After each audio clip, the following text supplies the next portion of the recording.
من الشیطان الرجیم بسم اللہ الرحمن الرحیم اللہم صلی علی محمد و آل محمد۔ میرے تمام سننے اور دیکھنے والے مومنین اور مومنات کو میری طرف سے اور میرے چینل ناطق قرآن کی جانب سے السلام علیکم۔ شب جمعہ، شب مغفرت، اپنی دعاؤں کی قبولیت کی شب، اپنے مرحومین کے لیے احسان و صدقہ کرنے کی شب،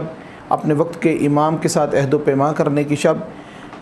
ان تمام فیض و برکات کے ساتھ ساتھ یہ ماہ شعبان کی آخری شب جمعہ اور ماہ شعبان کا کل روز جمعہ، آخری جمعہ، انتہائی برکتوں کا حامل مہینہ، اس بابرکت مہینے کی شب جمعہ کی برکتیں اور ماہ شعبان اور روز جمعہ کی برکتیں اور ماہ شعبان سب کچھ انتہائی محترم اور مکرم۔ ان دنوں کو کیسے گزارا جائے، ماہ رمضان المبارک کا استقبال کیسے کیا جائے، ان دنوں میں ماہ شعبان کے ان آخری ایام میں یہاں تک انسان کو کوشش کرنی چاہیے کہ اگر پورا ماہ شعبان پروردگار سے دعا کرے، التجائیں کرے، پروردگار سے مناجات کرے کہ پروردگارہ اگر میں اپنے گناہ پورے ماہ شعبان میں معاف نہیں کروا سکا تو پروردگارہ ان آخری ایام میں میرے گناہوں کو معاف فرما، اگر میں کوئی اچھے معاملات سر انجام نہیں دے سکا تو توفیق پروردگار عطا فرما کہ ان آخری ایام میں مجھے پروردگار نیک اعمال کرنے کی توفیق عطا فرما۔ زیادہ سے زیادہ صدقہ دیں کیونکہ اس پورے ماہ شعبان میں صدقہ دینے کی فضیلت بہت زیادہ ہے۔ یہ آخری ایام رہ گئے ہیں، ان میں صدقے کی خاص طور پہ صدقے کا اہتمام کیا جائے۔ اس مہینے میں استغفار کی بہت زیادہ فضیلت ہے، ان دنوں میں آخری ایام میں استغفار کا بہت زیادہ اہتمام کیا جائے کہ پروردگار کو ماہ شعبان کی استغفار اتنی پسند ہے کہ عام دنوں میں کوئی بندہ استغفار کرتا ہے تو پروردگار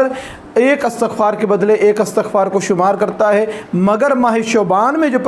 جو بندہ استغفار کرتا ہے پروردگار ایک استغفار کا شمار 70 استغفار کے برابر کرتا ہے۔ رضا علیہ السلام اپنے صحابی ابو سلس سے ارشاد فرماتے ہیں کہ دیکھو ابو سلس، شعبان کا آخری جمعہ آن پہنچا ہے، اور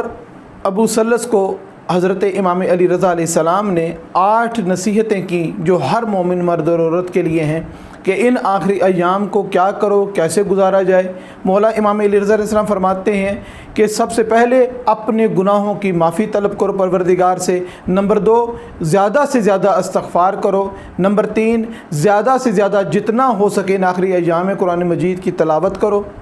نمبر 4 زیادہ سے زیادہ پروردگار سے دعا و مناجات کی جائیں، نمبر 5 اپنے اندر اگر دل میں کسی مومن کے لیے کینہ ہے تو اس کو ختم کرو، اس کو دور کرو۔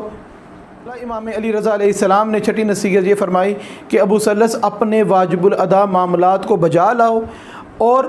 نمبر 7 یہ نصیحت کی مولا نے کہ جو گناہ میں جس گناہوں میں تم مبتلا ہو ان کو چھوڑ دو اور تقوی اختیار کرو، اور اپنے دل کو ظاہر اور باطن حالت میں بھی پروردگار کا مطیع اور تابع دار رکھو۔ مولا امام علی رضا علیہ السلام کی یہ 7 نصیحتیں ہر مومن مرد اور عورت کے لیے ہیں۔